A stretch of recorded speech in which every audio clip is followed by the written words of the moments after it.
Bite size?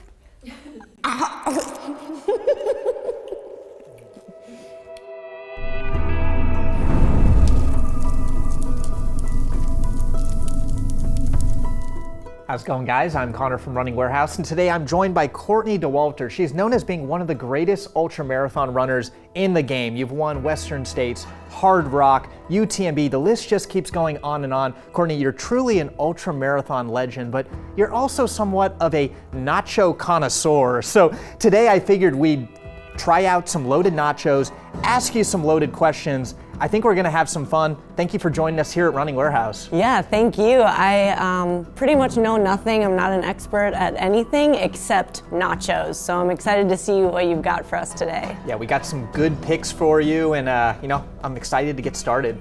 Let's go.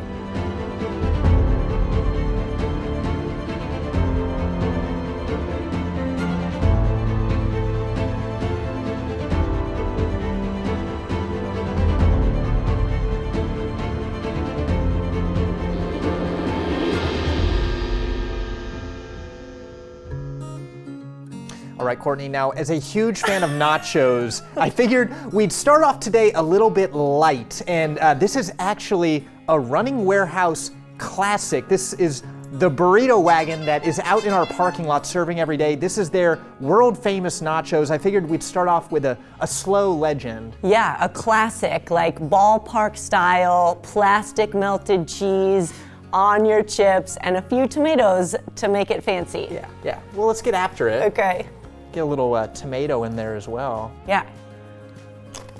Oh, boy. Bite size?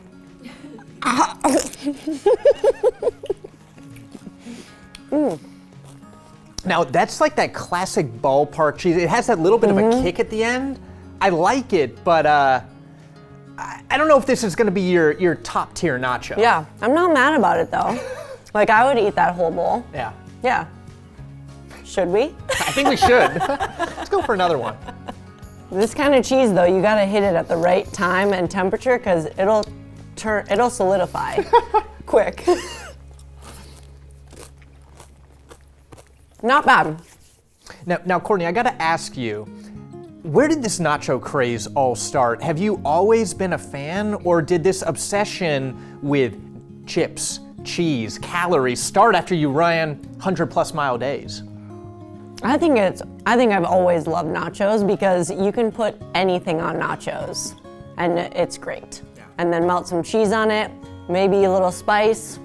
It's like a salad, but it's better. Now, will you eat nachos during a race, or is this exclusively a post-race festivity? I don't do nachos during a race. I'll leave them as the carrot dangling at the finish line. Like, it's in those last miles, the only thing I'm thinking of is like, what food am I gonna eat? What drink am I gonna drink? Get to the finish line and let's go. Well, speaking of the finish line, every finish line is different at every race. You've got races like Trans Gran Canaria where you've got drums and crazy outfits. You got UTMB where you're going through the town with thousands of fans. Is there one race that you would say has the craziest, most epic finish line?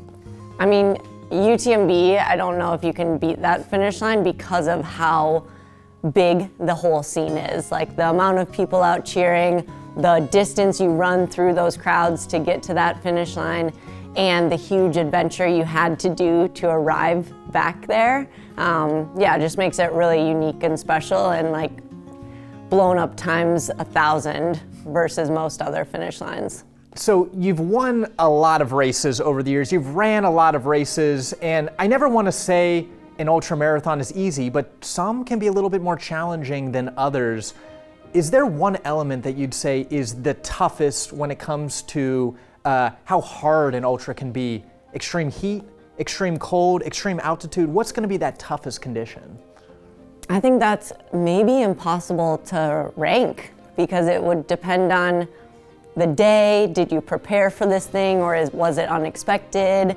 Is everything falling in place for you, or are you fighting for every single step? Like any run, a 2-mile run in your neighborhood or a 100-mile mountain race, you feel how you feel, and then you have to deal with it. So I don't know if I can rank the things that make it hardest, But weather is always a factor. There's always some sort of weather. But everyone has it. So like, I don't know.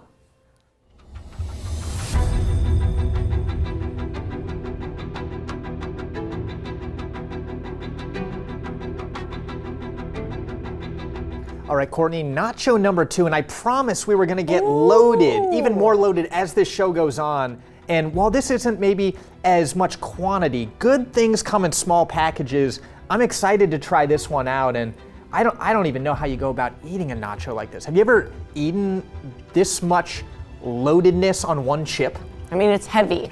Like my chip might It's break. dense. Yeah.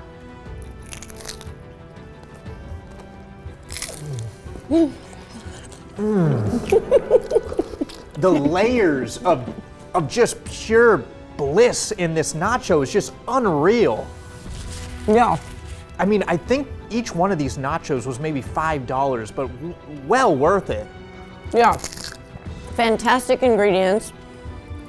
Great melted cheese. We've moved to not the liquid cheese. Right. We're now in some grated cheese, some delicious meat, but I'm kind of a quantity gal, and I like the mountain of nachos. I don't like when they pre-make only a few chips for you. Right, right. And I can respect that because I like to get my calories in as well, but I will say a solid option here for the nacho. And is there anything specifically you look for when you're eating a nacho that can be a make or break? Yeah, mountain, make it tall, make it huge, make it ridiculous, and then the layering. Yeah. Like you have to have the toppings layered in the mountain. You can't just have a pile of chips with toppings on the very top. Now, I know you like to load up your food, and I saw a recent Instagram post of you where you had Kodiak cakes loaded with pizza sauce, mozzarella cheese, pepperoni, jalapenos. Is this a thing that you like to load up your food? And what's the craziest food you've loaded? Oh boy. Yeah, I guess I do like to load up my food. Maybe we should unpack that.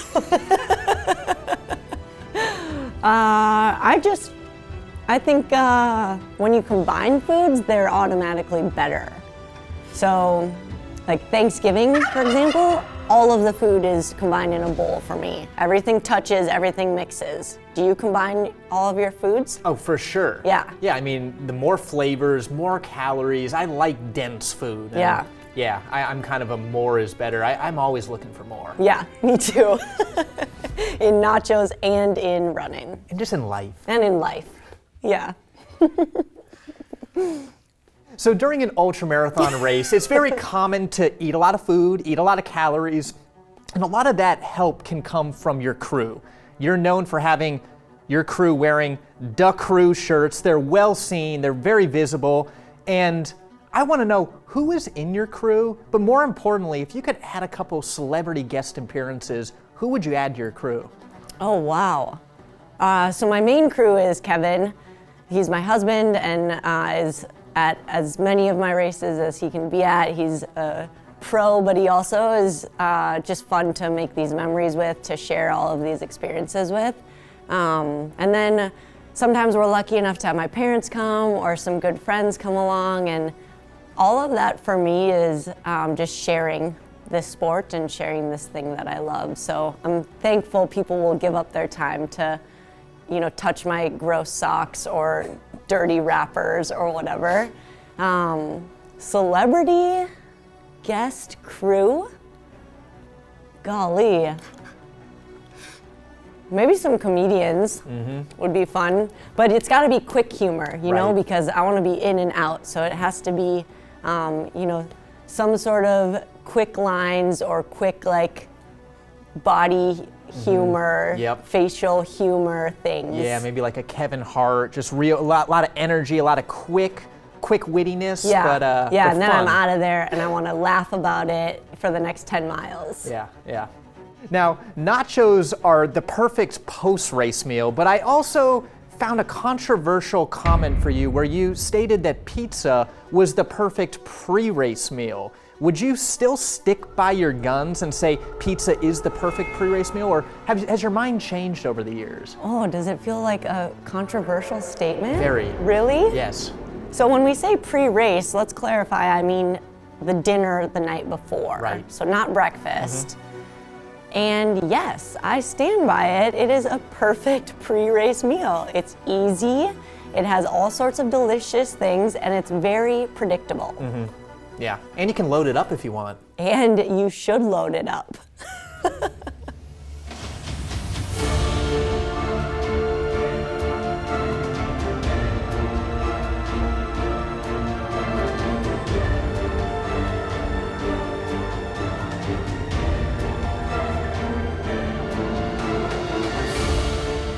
All right, Courtney, I was spitting some big game, and I promised the most loaded nachos we could find in town. And not only are these the most loaded nachos, they are the most expensive nachos we could find in town. So really, really going bougie for Courtney Dauwalter in Running Warehouse. I'd say, Thanks, Running Warehouse. let's get a big bite of this. And I mean, I don't even know how we go about. Yeah. Yeah, just load that sucker up. I mean, yeah, initial thoughts. I love the pile that's happening. I don't need a non-edible flour, but it's pretty. We've got layers. Layers for sure in here. Steak, bean, sauce, avocado, jalapenos. Our first one with jalapeno.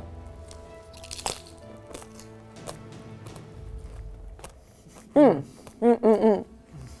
when we talk about loaded nachos, this is as loaded as you can get. It is just amazing. Yeah. The steak, the flavors, they all blend together perfectly. When we talk about super shoes in the running space, this is the super shoe of the nacho space. I might call this a super nacho. Would you agree? Yeah, I mean, this is a fantastic nacho plate, worth every penny that you spent on it. I would say these nachos are dangerously good. And speaking of danger, I want to go to the dangers of the ultra marathon world because, you know, you're out miles on the trail. A lot can go wrong. What's the most dangerous situation you found yourself in?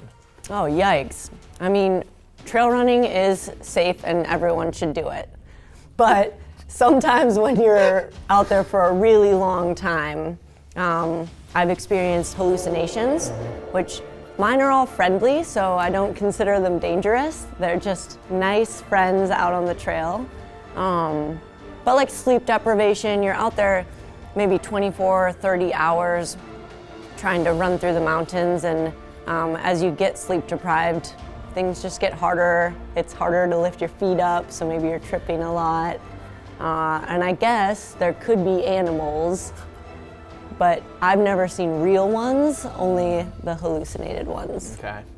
Well, I was scrolling really deep into your Instagram feed, really trying to find some interesting photos, video. Man. And I found a video of you in a behind-the-scenes tailwind video shoot where you were sporting an all-green tracksuit, very Squid Games-like vibe, and it got me thinking, how would Courtney Dauwalter perform in the Squid Games? Do you feel like ultramarathon athletes are well-suited for the life and death situation that show brings? Absolutely. I mean, when you saw that and you thought of that, did you think I would do well? 100%. Thank you. The mental, the physical, you got it all. Yeah, I think, and also the adapting and problem solving is part of ultra running.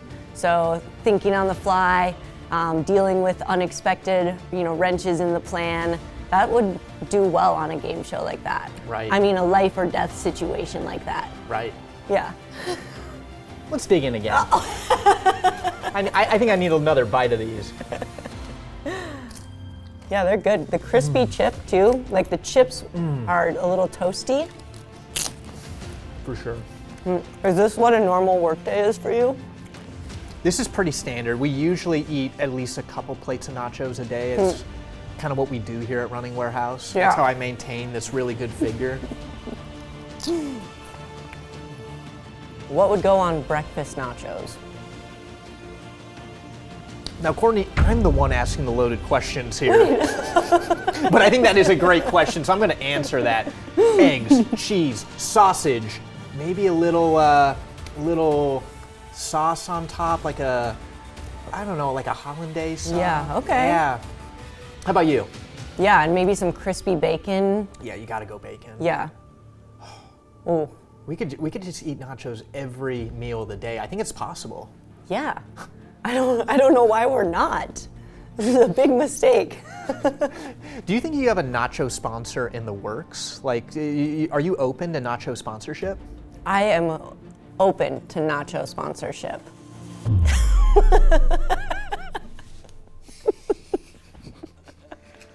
Well, Courtney, you came, you conquered, you did a really good job on the nachos.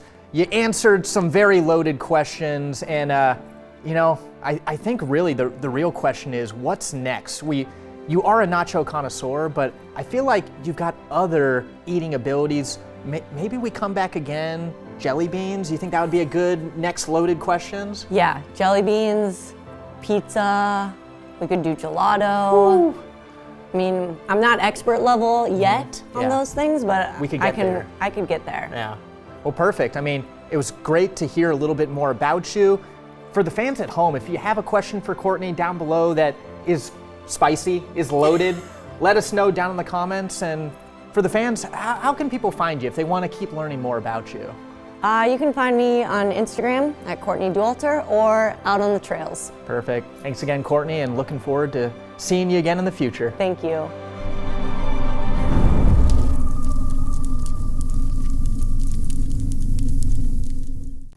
Have you ever seen Hot Ones?